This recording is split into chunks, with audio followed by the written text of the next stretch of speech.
ശരിക്കു പറഞ്ഞാൽ അത്ഭുതമാണ് തോന്നുന്നത്. ചരിത്രത്തിലാദ്യമായിട്ടാണ് ഇത്രയും ചക്കരയും ഈച്ചയും പോലെ ഒരു അപശബ്ദവുമില്ലാതെ കോൺഗ്രസിൻ്റെ ഒരു സമ്മേളനം കഴിയുന്നത്.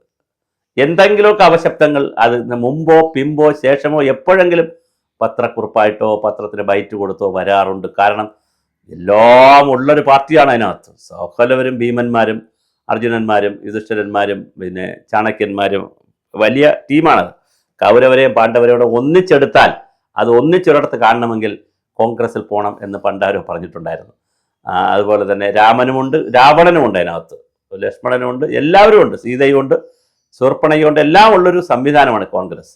പക്ഷേ അവർ വയനാടിൽ 2 ദിവസം വളരെ മനോഹരമായ സമ്മേളനം ചേർന്നു.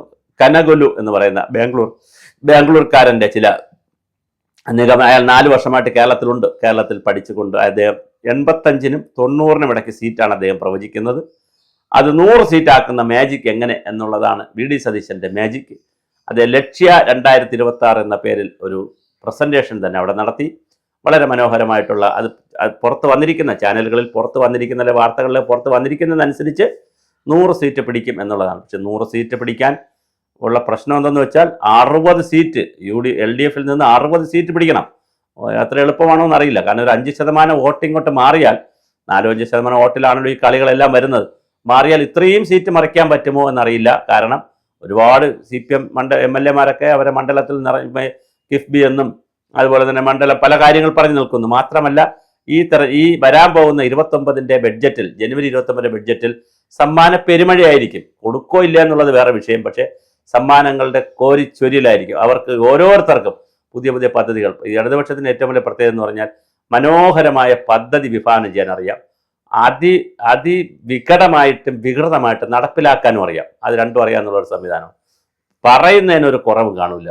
പക്ഷേ നവകേരളം, ജനകീയം, ഹരിത കേരളം പേരിട്ട് തള്ളുന്നതിന് ഒരു കുറവും കാണില്ല. പക്ഷേ കാര്യത്തിൽ സമൂഹ അടുക്കള എന്തൊക്കെയാണ് തള്ളിമറിക്കുന്നത്. പക്ഷേ കാര്യത്തോട് വരുമ്പം വളരെ വലിയ പ്രശ്നമാണ്. അത് അവസാനം അവർക്ക് വേണ്ടപ്പെട്ട സഖാക്കളെയും വേണ്ടപ്പെട്ട കുറച്ച് പേരെയൊക്കെ കയറ്റിയിരുത്തി അവസാനം അതൊക്കെ അൺപ്രൊഫഷണലായിട്ട്, പ്രൊഫഷണൽ അല്ലാത്ത രീതിയിൽ, സയൻറ്റിഫിക് അല്ലാത്ത രീതിയിൽ അവസാനം അതൊരു പാർട്ടി പരിപാടിയായി മാറി ആളുകൾ അങ്ങോട്ട് പോകാറാവില്ല. ഇപ്പോൾ 20 രൂപയുടെ ഊണ് കൊടുക്കുന്നു തിരുവനന്തപുരത്ത്, പിന്നെ ഉൾപ്പെടെ കുടുംബശ്രീ എത്ര സ്ഥലത്ത് കൊടുക്കുന്നു. കുറേ അങ്ങനെ ഉടായ്പുണ്ട്. അതേസമയം പിന്നെ ഇടതുപക്ഷം അതുകൊണ്ട് ഈ പറഞ്ഞു വന്നത് ഈ തെരഞ്ഞെടുപ്പിന്, അസംബ്ലി തെരഞ്ഞെടുപ്പിനെയും കൂടി മുന്നിൽ കണ്ടുകൊണ്ട് ധാരാളം കാര്യങ്ങൾ പ്രഖ്യാപിക്കാൻ സാധ്യതയുണ്ട്. ഈ നമ്മുടെ ബഡ്ജറ്റിൽ ചിലപ്പോൾ സർക്കാർ ഉദ്യോഗസ്ഥരുടെ ശമ്പള പരിഷ്കരണം പ്രഖ്യാപിച്ചേക്കാം, 57 വയസ്സാക്കുന്നത് പ്രഖ്യാപിച്ചേക്കാം, പങ്കാളിത്ത പെൻഷൻ ചിലപ്പോൾ പിൻവലിച്ചേക്കാം, DA കൊടുത്തേക്കാം, പല പ്രഖ്യാപനങ്ങളും വന്നേക്കാം. 2500 ആക്കാം, ഈ പെൻഷൻ 2500 ആക്കാൻ സാധ്യതയുണ്ട്. അങ്ങനെ പല പല പല കാര്യങ്ങളും ചെയ്യാനുള്ള സാധ്യതയുണ്ട്. അപ്പോഴാണ് വി ഡി സതീശൻ 2 കാര്യങ്ങളാണ് വി ഡി സതീശൻ പറയുന്നത്. ഒന്ന്, ബദലുകളുണ്ട്, എല്ലാറ്റിനും ബദലുണ്ട്. റോഡുണ്ടോ, റോഡ് കേരളയിൽ വേണോ വേണ്ട, പകരം ബദലുണ്ട്. മലയോര ഹൈവേ വേണോ വേണ്ട എന്നുള്ള അഭിപ്രായമുണ്ട്, ഞങ്ങൾക്ക് ബദലുണ്ട്. തീരദേശ ഹൈവേ വേണോ, ബദൽ. എല്ലാറ്റിനും ഒരു ബദൽ. ഇവിടെ നിന്ന് പോകുന്ന പുറത്തേക്ക് വിദ്യാർത്ഥികൾ പോയി പഠിക്കുന്നു, അവരെ എങ്ങനെ ഇവിടെ കേരളത്തിൽ തന്നെ നിലനിർത്താം, ബദലുണ്ട്. ഇവിടെ നിന്ന് തൊഴിൽ തേടി പുറത്തു പോകുന്നു. അങ്ങനെ എല്ലാറ്റിനും ഒരു ബദൽ വച്ചുകൊണ്ടാണ് വി ഡി സതീശൻ്റെ നേതൃത്വത്തിൽ ഒന്ന് വരുന്നത്. പിന്നെ മറ്റൊരു വളരെ പ്രധാനപ്പെട്ട കാര്യം, കുറേശ്ശെയെങ്കിലും വി ഡി സതീശനെ അംഗീകരിച്ച് വരുന്ന, വി ഡി സതീശനാണ് മുഖ്യമന്ത്രി കാൻഡിഡേറ്റ് എന്നുള്ള നിലയിൽ അംഗീകരിച്ച് വരുന്ന നിലയിലുള്ള ചില പ്രവർത്തനങ്ങളൊക്കെയാണ് കണ്ടുവരുന്നത്. കാരണം ഇന്നലെ അവസാനം ഇതൊക്കെ പവർ പോയിന്റ് ഒക്കെ പ്രസന്റ് ചെയ്തതും ഈ ചർച്ച നയിച്ചതും ഒക്കെ വി ഡി സതീശനാണ്. അപ്പോൾ വി ഡി സതീശന് അതിന് അപ്പർ ഹാൻഡ് കിട്ടി, കയ്യടിയൊക്കെ കിട്ടിയിട്ടുണ്ട് വയനാടെന്ന്. മാത്രമല്ല വി ഡി സതീശൻ്റെ നേതൃത്വത്തിൽ കാസർഗോഡ് നിന്ന് തിരുവനന്തപുരത്തേക്ക് മനോഹരമായ യാത്രയും വരുന്നുണ്ട്. അവരുടെ ഒരു ഇത് ജനങ്ങളെ ബോധവൽക്കരിക്കുന്ന യാത്ര വരുന്നു.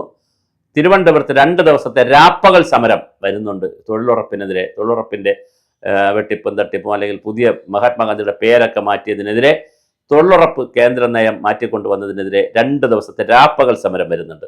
അതുപോലെ തന്നെ ശബരിമല ജനുവരി 20 കഴിഞ്ഞാൽ ശബരിമലയെക്കുറിച്ചുള്ള സമരം വരുന്നത്. ഇപ്പം തന്നെ യൂത്ത് കോൺഗ്രസ് കുറേ സമരം എടുത്തിട്ടുണ്ട്. പക്ഷെ ജനുവരി 20 കഴിഞ്ഞാൽ ശബരിമലയെ ഒന്നുകൂടി ഉഷാറാക്കി സജീവമാക്കി നിർത്താൻ ഉള്ള സാധ്യതയുണ്ട്. അപ്പോൾ ഇതെല്ലാം കൂടി വെച്ചുകൊണ്ട് തെരഞ്ഞെടുപ്പ് കാലത്ത് മനോഹരമായി 90 സീറ്റ് വരെ പിടിക്കാൻ പറ്റുമെന്നാണ് കനകുലു പറയുന്നത്. പക്ഷേ 100 സീറ്റാണ് പിന്നെ UDFൻ്റെ തന്ത്രം. അതൊരു വശത്ത് നിൽക്കട്ടെ. ഇപ്പുറത്ത് ക്യാപ്റ്റനെ തന്നെ ഇറക്കിക്കൊണ്ട്, പിണറായി വിജയനെ തന്നെ മുന്നിൽ നിർത്തിക്കൊണ്ട് ജി സുധാകരൻ ഇനി മത്സരിക്കുന്നില്ല എന്ന് പറഞ്ഞു. കാരണം അത് ഒരിക്കൽ കളിയാക്കി വിട്ടതുകൊണ്ട് ഞാൻ ഇനി ഇല്ല എന്ന് ജി സുധാകരൻ പറയുന്നു. ആരോഗ്യമൊക്കെ പ്രശ്നമാണെന്ന് പറയുന്നു. എന്നാൽ തോമസ് ഐസക് ഒരു ബാല്യത്തിന് കൂടി അംഗത്തിന് കൂടി ബാല്യമുണ്ട് എന്നുള്ള നിലയിൽ തോമസ് ഐസക് റെഡിയായിട്ട് നിൽക്കുന്നു. ശൈലജ ടീച്ചർ വളരെ റെഡിയായി വിനീത കുലീനയായി 5 വർഷം പുറത്ത് നിന്നെങ്കിലും പിണറായി എന്ന് ഒന്നും പറയാതെ അപ്പൂപ്പനാണ്, താത്തയാണ്, മാമനാണ് എന്നൊക്കെ പറഞ്ഞ് വളരെ വിനീതയായി എന്നെ കൂടെ നിർത്തണേ എന്നുള്ള നിലയിൽ ശൈലജ ടീച്ചർ നിൽപ്പുണ്ട്. ടീച്ചറിനെ നിർത്താൻ സാധ്യതയുണ്ട്. പഴയ ആളുകളെല്ലാം മുകേഷ് കൊല്ലത്ത് സാധ്യതയില്ല. അതേസമയം നൌഷാദും സുജിത്തുമൊക്കെ ചവറയിലെ സുജിത്തുമൊക്കെ ഡോക്ടർ സുജിത്തുമൊക്കെ നിൽക്കാൻ സാധ്യതയുണ്ട്. മുകേഷിന് സാധ്യത കുറവാണ്, ജി സുധാകരന് സാധ്യത കുറവാണ്. അതേസമയം ബാക്കി എല്ലാവരെയും നിർത്തിക്കൊണ്ട് പഴയ ആളുകൾ 2 ടേം 3 ടേം അതൊന്നും നോക്കേണ്ട കാര്യമില്ല, ജയസാധ്യത മാത്രം നോക്കിയാൽ മതി എന്നിട്ട് പിണറായി വിജയനെ ക്യാപ്റ്റന് രംഗത്തിറക്കി അടുത്ത 2-3 മാസക്കാലം ഗ്രഹപരിപാടികൾ, പിന്നെ വീട് ദൂരാന്തരം സോഷ്യൽ സിറ്റിസൺസ് റെസ്പോൺസ് പ്രോഗ്രാം നടക്കുന്നുണ്ട്. അവരെ വീടുകളിൽ പോകുന്നു, ആളുകളോട് കാര്യം പറയുന്നു. അതുപോലെ തന്നെ ശബരിമല വിഷയം വീടുകളിൽ പോയി പറയുന്നു, നോട്ടീസ് വരുന്നു, ജാഥ വരുന്നു, കാസർഗോഡ് തിരുവനന്തപുരം വരെ ജാഥ വരുന്നു.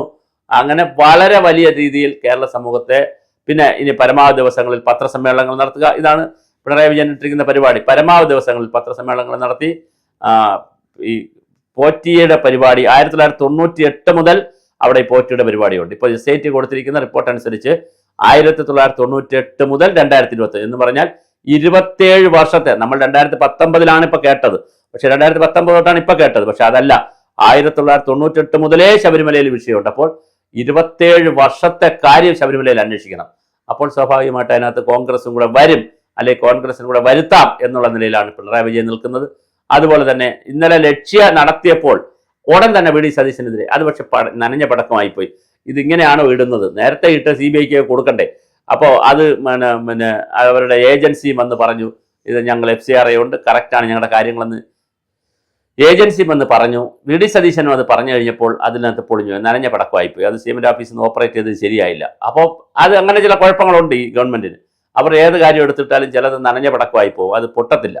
അപ്പോൾ എന്തായാലും പക്ഷേ പിണറായി വിജയൻ ഒരു വശത്ത് നിൽക്കുന്നു, സതീശൻ മറ്റൊരു വശത്തുള്ളൂ. അപ്പം ലക്ഷ്യ 26ഉം 3-0 എന്ന് പറയുന്ന 3ാം ഭരണം, പിണറായി ഭരണം എന്നുള്ള നിലയിലാണ് നിൽക്കുന്നത്. ഇതിനിടയിൽ കേൾക്കുന്ന മറ്റൊരു കാര്യം, പിണറായി നയിക്കും, ജയിച്ചാലും തോറ്റാലും പിണറായി മാറും.